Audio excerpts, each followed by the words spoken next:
اس لیے حضرت علی نے کہا تھا لوگوں کسی سے الجھو نہ الجھو لیکن غریب سے نہیں الجھنا. کہا وہ کس لیے؟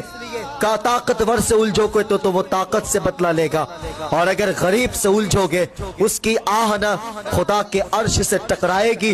اللہ اکبر. جب خدا بدلہ لے گا نا بچانے والا نصیب نہیں ہوگا, بچانے والا نصیب نہیں ہوگا.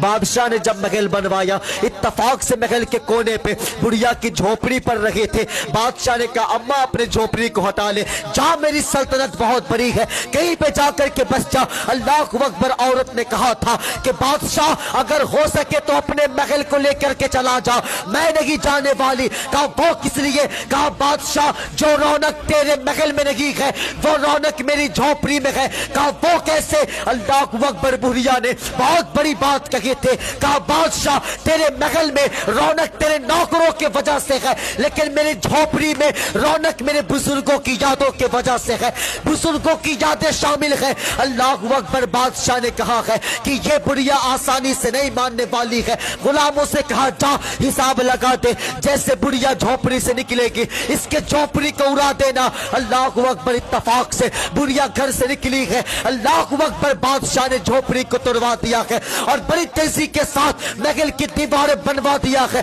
شام کو جب بڑھیا گھر کو لوٹا ہے دیکھا میری حویلی نہیں ہے, میرا گھر نہیں ہے. ہائے میری قسمت, میرا گھر کہاں گیا ہے؟ کسی نے کہا ہے اماں وہ تو بادشاہ نے توڑوا دیا ہے.